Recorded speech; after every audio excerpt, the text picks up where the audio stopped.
Good morning मेरे प्यारे दोस्त। हिट द टारगेट में आप सभी का बहुत बहुत स्वागत है। तो दोस्त, आज हम लोग हाउ डू ऑर्गेनिज्म्स रिप्रोड्यूस का पार्ट 3 शुरू करने जा रहे हैं। तो दोस्त, शुरू करने के पहले मैं आपसे कुछ कहना चाहता हूँ, ध्यान दीजिएगा। फलक के तीर क्या देखता निशाना था, इधर थी मंजिल उधर मेरा आशियाना था। फलक के तीर क्या देखता निशाना था, इधर थी मंजिल उधर मेरा आशियाना था। पहुँच रही थी किनारे पे कश्तिए उम्मीद, इस तूफ़ान को भी इसी वक्त आना था।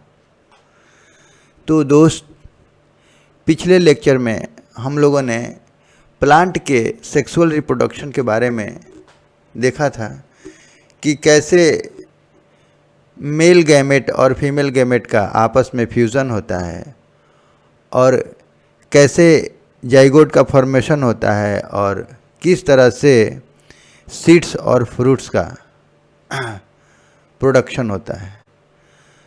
तो दोस्त, आज हम लोग बात करेंगे sexual reproduction in humans beings. तो दोस्त, जैसा कि हम लोग जानते हैं कि सेक्सुअल रिप्रोडक्शन में 2 पेरेंट्स का होना बहुत ज़रूरी होता है। तो इसी तरह से ह्यूमन में भी सेक्सुअल रिप्रोडक्शन में 2 पेरेंट्स इन्वॉल्व होते हैं। तो एक मेल होता है और एक फीमेल, ठीक है। मेल में मेल सेक्स सेल होता है, जिसको हम मेल गैमेट भी बोलते हैं या मेल जर्म सेल भी बोलते हैं, ठीक है ना। इसी तरह से फीमेल में फीमेल सेक्स सेल होता है, जिसको हम फीमेल गैमेट भी बोलते हैं या फीमेल जर्म सेल भी बोलते हैं, ठीक है। मेल गैमेट में स्पर्म का नाम आता है, जबकि फीमेल गैमेट में ईग्स यानी ओवा का नाम आता है।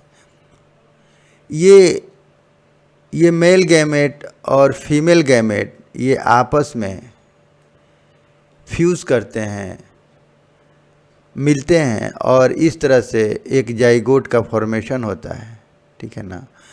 ये जाइगोट सिंगल सेल का होता है, इसलिए इसे हम यूनिसेलुलर सेल भी बोलते हैं या फर्टिलाइज एग भी बोलते हैं, ठीक है ना, फर्टिलाइज्ड एग।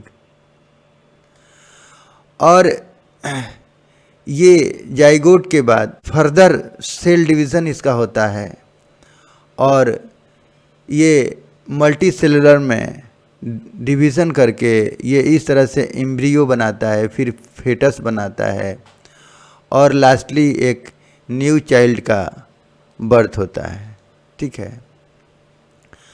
चूँकि मेल गैमेट में ये स्पर्म लाइटर होता है, जबकि फीमेल गैमेट यानी ये ओवा लार्ज होता है।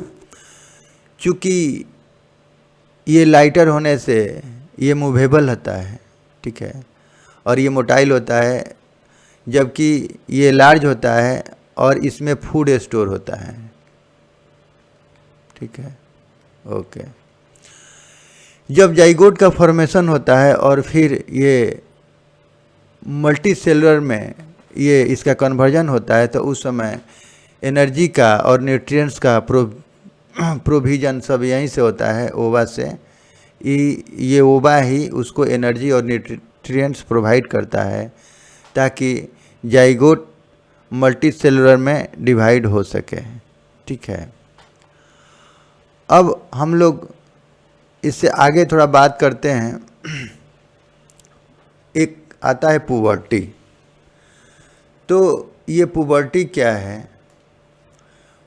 Puberty is the period during which sexual development occurs. यानी पुबर्टी एक ऐसा पीरियड है जिसमें बॉयज़ एंड गर्ल्स में सेक्सुअल डेवलपमेंट होता है। Reproductive organs not developed in children, यानी ये जितने रिप्रोडक्टिव ऑर्गन्स है वो बच्चों में डेवलप नहीं हुए रहते हैं। तो ये पुबर्टी पीरियड में ही इनका डेवलपमेंट शुरू होता है। गर्ल्स में ये पुबर्टी पीरियड 10 to 12 ईयर से स्टार्ट होता है, जबकि बॉयज़ में 13 से 14 ईयर्स में इसका स्टार्टिंग होता है। ठीक है। During puberty bodies of boys and girls undergo major changes. तो इस तरह से पुबर्टी में बॉयज़ और गर्ल्स के बॉडीज़ में मेजर चेंजेज होते हैं। अब changes in boys during puberty, अब देखिए इस फिगर में, ये फिगर चाइल्ड का है। तो पुबर्टी के पहले इनमें बॉयज़ और गर्ल्स में डिफरेंस करना मुश्किल हो जाता है, क्योंकि पुबर्टी के पहले इनमें कोई चेंजिंग नहीं होता है। लेकिन जैसे पुबर्टी पीरियड शुरू होता है तो इनमें मेजर चेंजेस देखने को मिलने लगता है, और इस तरह से हम दोनों के बीच आराम से ये डिस्टिंग्विश कर लेते हैं कि ये बॉयज़ है, ये गर्ल्स है। ठीक है। सबसे पहले हम देखेंगे changes in boys during puberty, यानी पुबर्टी के समय में बॉयज़ में क्या क्या चेंजेज होता है। तो दोस्त देखिए, जैसे कि बॉयज़ में ये बियर्ड आ गया, ये मुस्टैच आ गया, इनका शोल्डर ब्रॉड हो जाता है, इनके चेस्ट में हेयर्स आ जाते हैं, इनके प्यूबिक रीजन में हेयर्स आ जाते हैं, और इनका वॉइस डीप हो जाता है।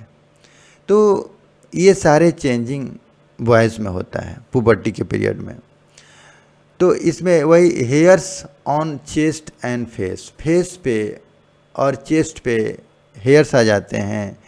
Hairs in armpits and pubic region, यानी प्यूबिक रीजन हम बोलते हैं बिटवीन थाइस, थाइस के बीच में जो रीजन होता है उसको हम प्यूबिक रीजन बोलते हैं। तो उसमें और आर्मपिट में हेयर्स आ जाते हैं।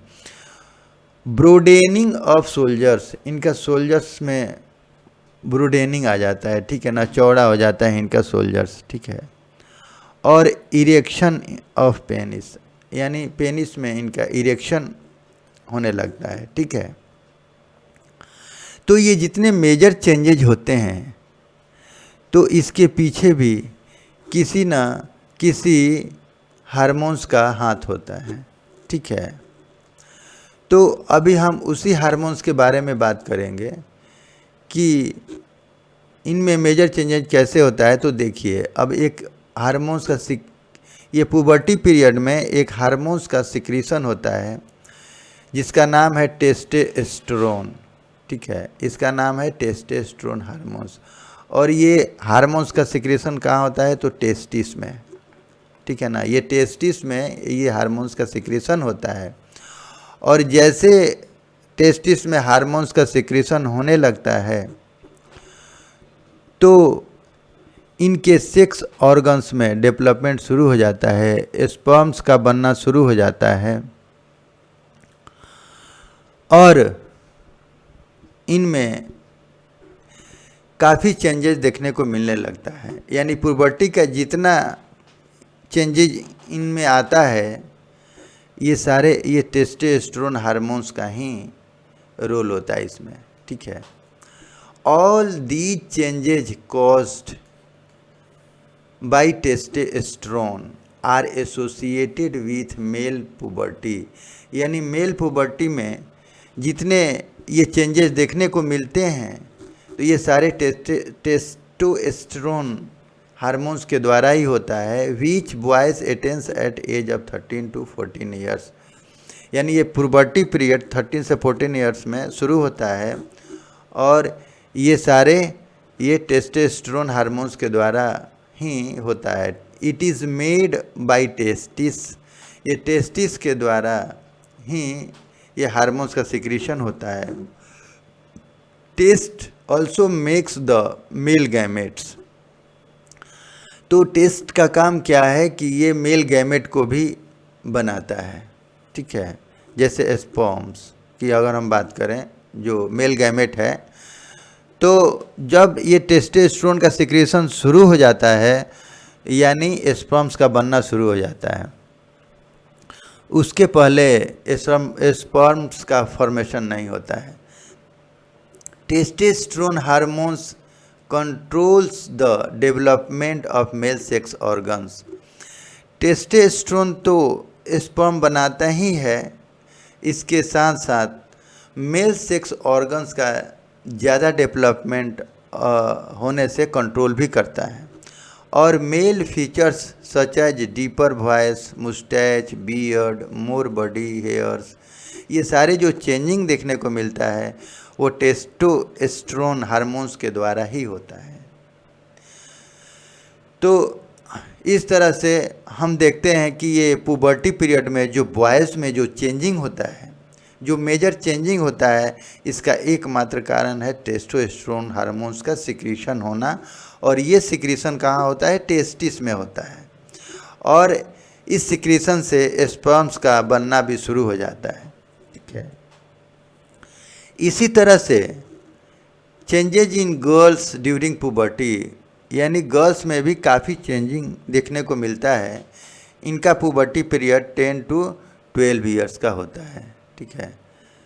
तो इनके भी आर्मपिट में, प्यूबिक रीजन में हेयर्स आ जाते हैं, इलार्जमेंट ऑफ ब्रेस्ट्स, और इनके भी ब्रेस्ट में इलार्जमेंट होने लगता है। ब्रोडेनिंग ऑफ हिप्स एंड थाइस, इनका भी हिप्स और थाइस चौड़ा होने लगता है, ब्रॉड होने लगता है। ठीक है ना। स्टार्ट्स ऑफ मेंस्ट्रुएशन साइकिल, और इनका भी मेंस्ट्रुएशन साइकिल शुरू हो जाता है। तो इसके पीछे भी एक हार्मोन्स का काम है, यानी ओवरी से 2 तरह के हार्मोन्स का सिक्रीशन होता है। ठीक है। एक है एस्ट्रोजन और दूसरा है प्रोजेस्टेरोन। तो इनके फीचर में जितना चेंजिंग हमें देखने को मिल रहा है, ये जितना ये हम ऊपर जो इनका देखें, इनमें चेंजिंग जो आ रहा है, ये सब एस्ट्रोजन हार्मोन्स के द्वारा ही देखने को मिलता है। ठीक है। और इसका सिक्रीशन ओवरी में होता है, जबकि प्रोजेस्टेरोन हार्मोन्स का काम है प्रेगनेंसी के समय जितना मेंटेनेंस होता है वो इसको कंट्रोल करता है, इसको डेवलप करता है। ठीक है। तो इस तरह से गर्ल्स में ये 2 हार्मोन्स का सिक्रीशन होने से इनमें काफ़ी चेंजिंग देखने को मिलता है। ठीक है। अब देखिए, अब अगर हम बात करें एस्ट्रोजन का, तो देखिए all the changes caused by oestrogen, यानी गर्ल्स में जितने चेंजिंग देखने को मिलता है, जितने चेंजेज देखने को मिल रहा है, वो एस्ट्रोजन के द्वारा ही होता है। With female puberty which is the girls attain and the age of 10 से 12 ईयर्स, यानी गर्ल्स 10 से 12 ईयर्स में जो पुबर्टी पीरियड में इंटर करती है और ये सारे चेंजिंग देखने को मिलता है, ये सारा एस्ट्रोजन के द्वारा ही होता है।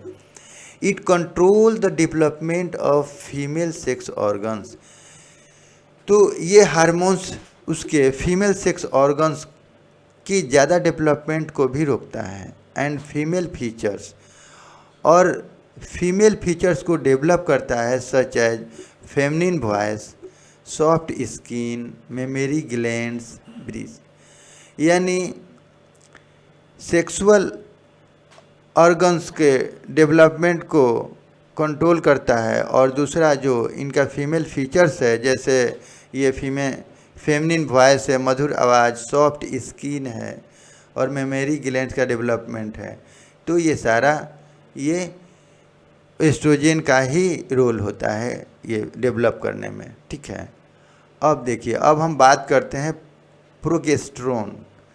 तो जैसा कि हमने बात किया कि ये प्रेगनेंसी के समय सारा मेंटेनेंस का काम देखता है।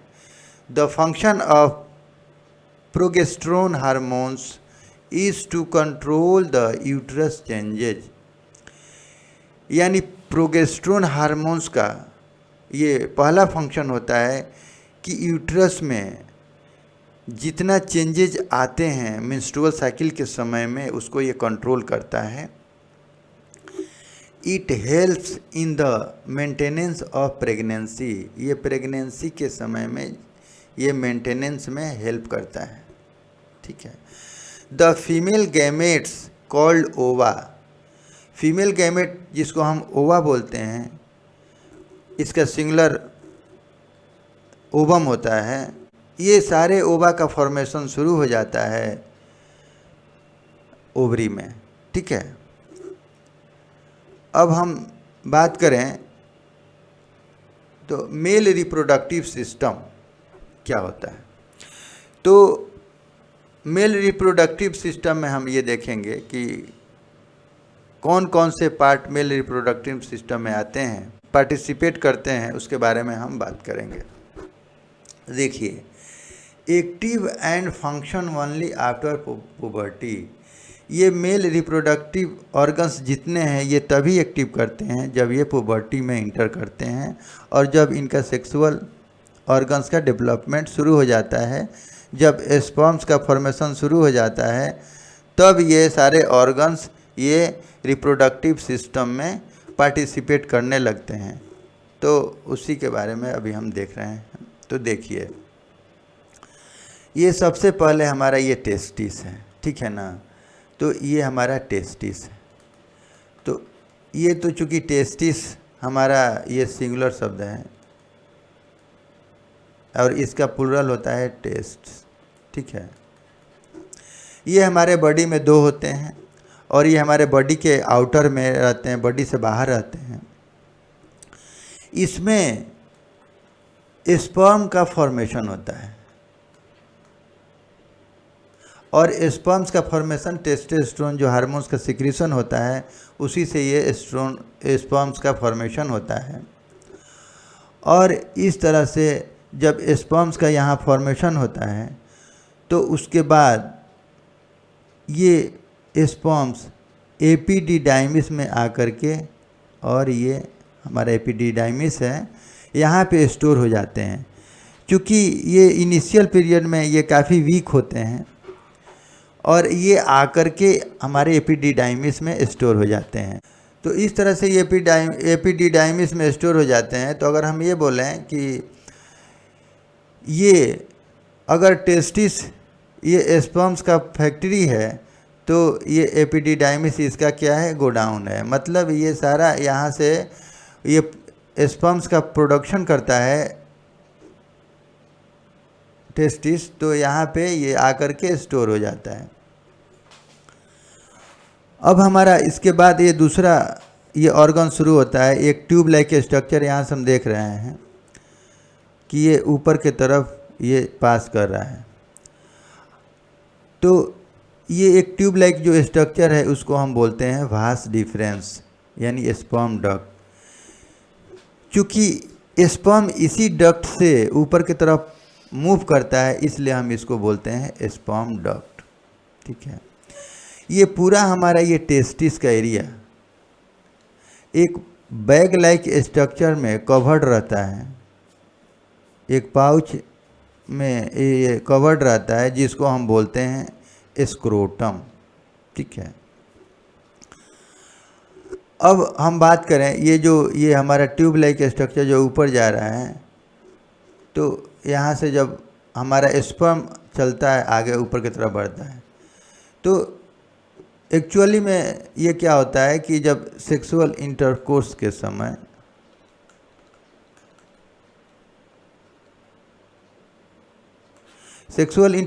समय ये क्या होता है कि स्पर्म एपिडिडाइमिस से निकल कर ये वास डिफरेंस यानी स्पर्म डक्ट के से होते हुए ऊपर की तरफ पास करता है और इस तरह से पास करते करते वो यहाँ पे आता है जहाँ पे दो ग्लैंड्स से वो मिलता है। जैसे देखिए ये हमारा एक ग्लैंड है जिसको हम बोलते हैं सेमिनल वेसिकल्स।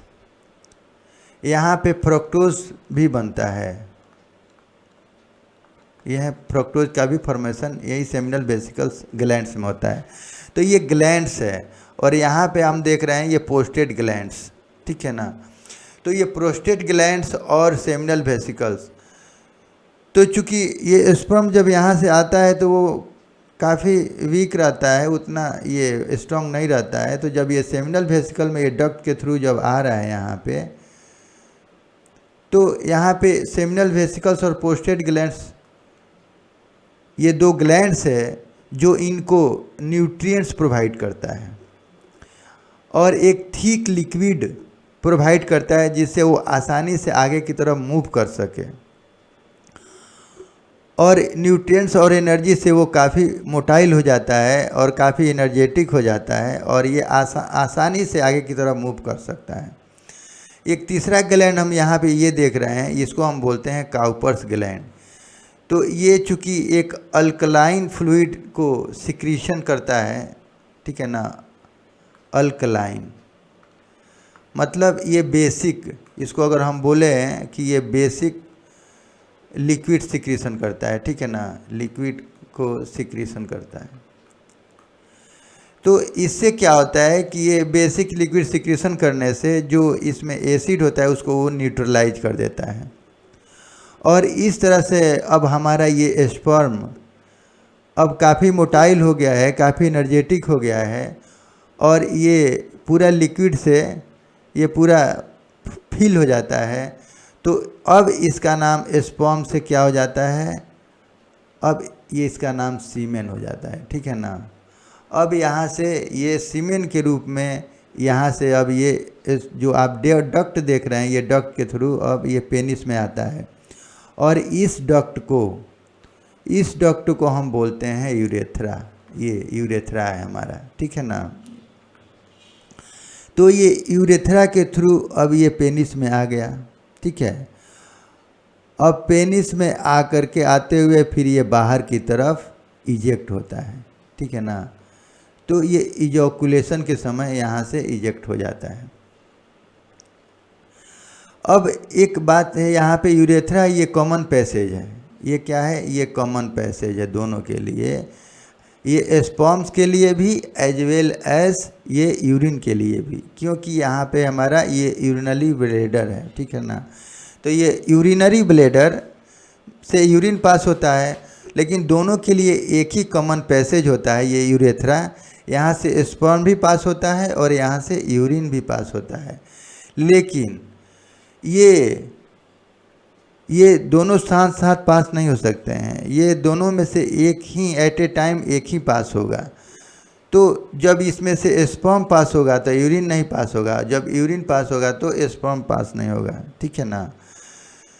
तो अब हम बात करें, अगर दोस्त ये एक रॉड लाइक स्ट्रक्चर है, ये जो आप देख रहे हैं, तो इसको हम बोलते हैं पेनिस, ठीक है ना। ये चूँकि इरेक्टाइल टिश्यू से बना होता है, ठीक है ना, इरेक्टाइल टिश्यू से बना होता है। तो ये होता क्या है कि ये सेक्सुअल एक्साइटमेंट के समय इसके टिश्यू में पूरा ब्लड फिल हो जाता है, भर जाता है, और इस तरह से ये काफ़ी इरेक्ट हो जाता है, ठीक है ना।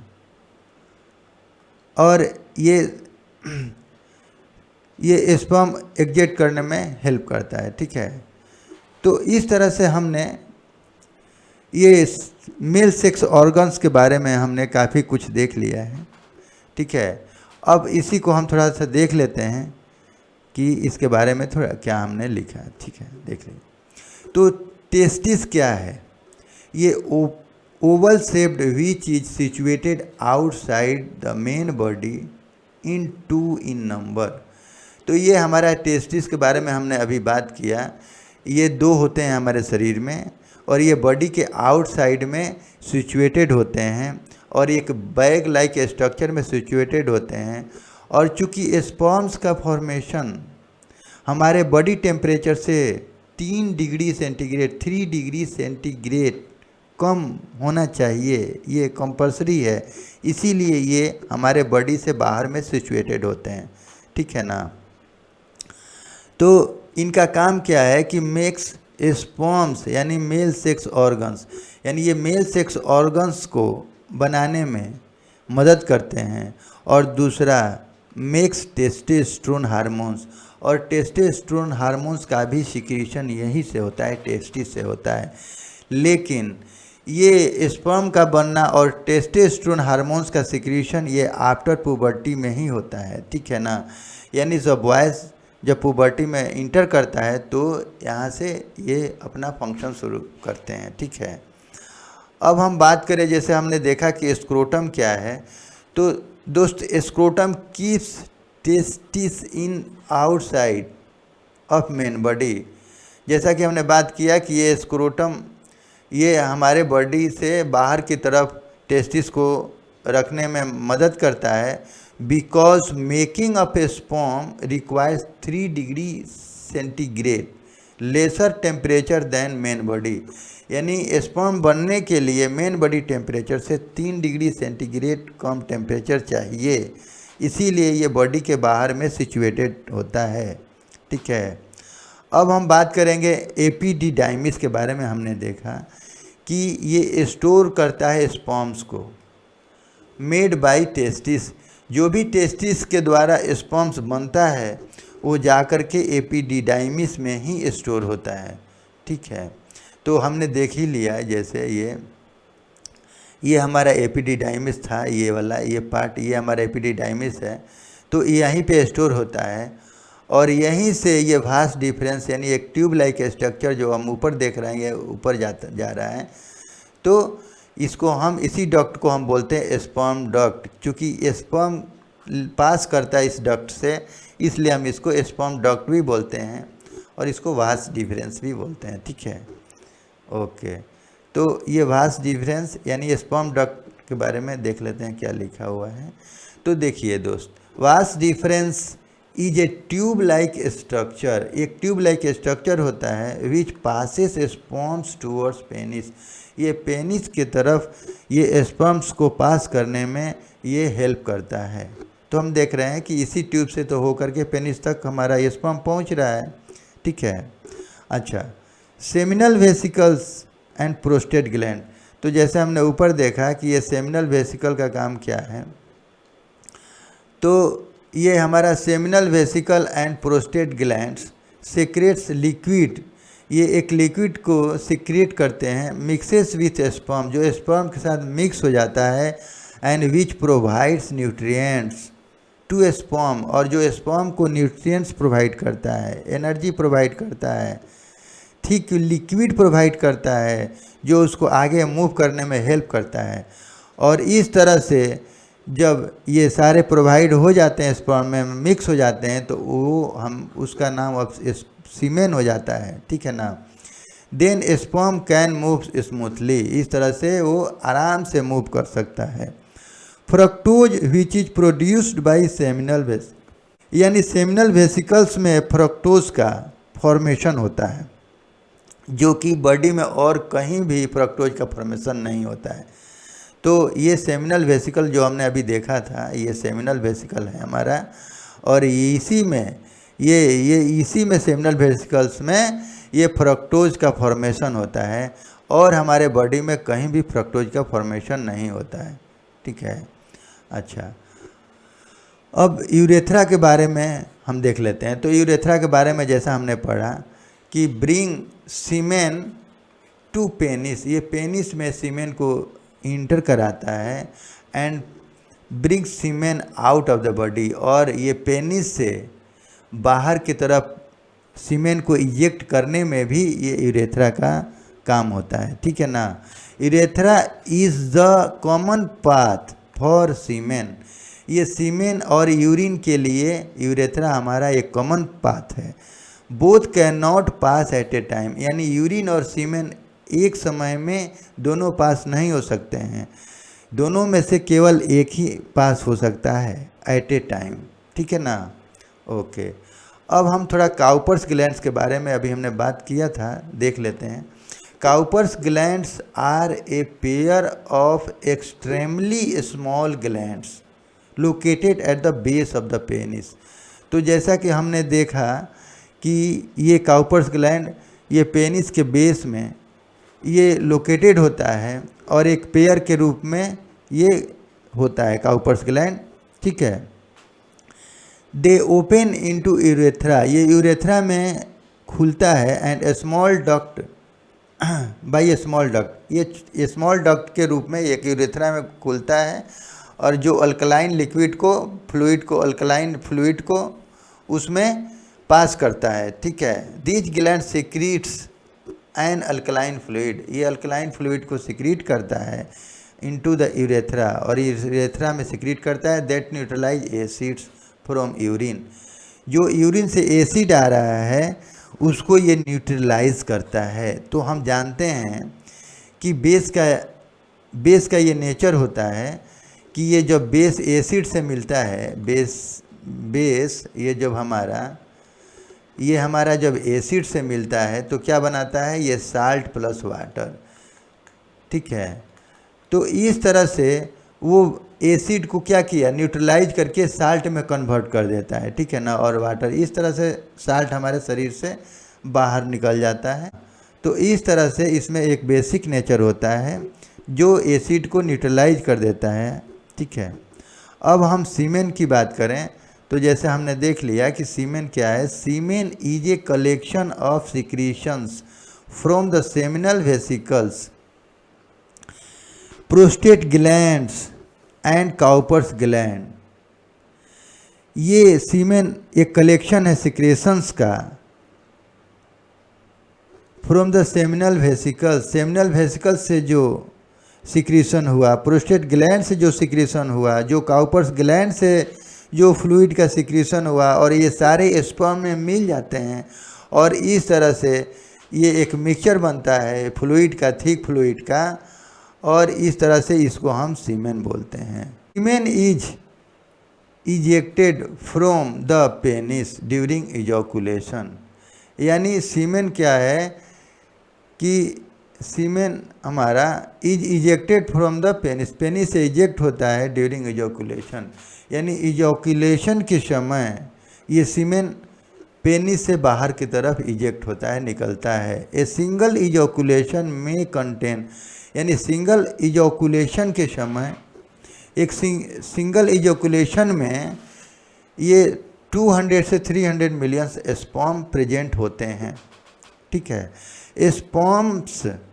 Is very small so that it can easily move, चूँकि स्पर्म्स काफ़ी स्मॉल होते हैं ताकि वो आराम से आगे की तरफ मूव कर सकें। तो जैसा कि फिगर में ये दोस्त दिखाया गया है, ये हमारा एक स्पर्म्स का स्ट्रक्चर है, ये हमारा स्पर्म्स है। तो इसमें हम ये देख रहे हैं कि ये सबसे ऊपर एक मेम्ब्रेन है जिसको हम बोलते हैं प्लाज्मा मेम्ब्रेन, ठीक है ना, ये हमारा ये प्लाज्मा मेम्ब्रेन है, ओके। अच्छा, उसके बाद देखिए ये हमारा ये न्यूक्लियस है, एक मिनट, हाँ, ये हमारा ये था,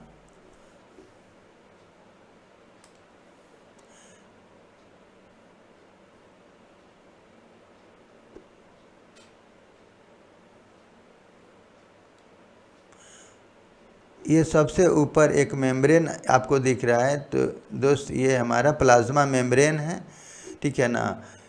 अच्छा, इसको बाद देखिए ये पार्ट, ये न्यूक्लियस है इसका, ये हमारा स्पर्म्स का न्यूक्लियस है जिसमें ये क्रोमोजोम्स आपको देख रहे हैं जो हेरिडिटी ट्रांसफ़र करने में ये हेल्प करते हैं, ठीक है ना। अच्छा, ये पूरे पार्ट को हम हेड बोलते हैं, ये इसका नेक होता है, ठीक है ना, ये नेक है हमारा स्पर्म का, और ये मिडिल पार्ट है, मिडिल पीस, ये मिडिल पार्ट है हमारा ये वाला। इसमें माइटोकॉन्ड्रिया होता है जो एनर्जी इसमें प्रोवाइड कराता है, ठीक है ना, और ये टेल है जो इसको आगे मूव करने में ये हेल्प करता है। तो इस तरह से हमने स्पर्म्स का फॉर्मेशन देख लिया कि कैसे मूव करता है। ये टेल है, इसके थ्रू ये आगे आराम से मूव करता है, इसके मिडिल पार्ट से इसको एनर्जी मिलता है। ये हेड पार्ट है, ये न्यूक्लियस में बीच में एक क्रोमोजोम्स है, ठीक है, ये इसका ये गर्दन वाला पार्ट है, नेक है। तो दोस्त हमने देख लिया स्पर्म के बारे में भी। अब हम बात करते हैं बेटा ये पेनिस। तो जैसा कि हमने ऊपर देखा कि ये पेनिस क्या होता है, तो ये एक रॉड लाइक स्ट्रक्चर है यहाँ पे जो हमने देखा था, ये वाला पार्ट।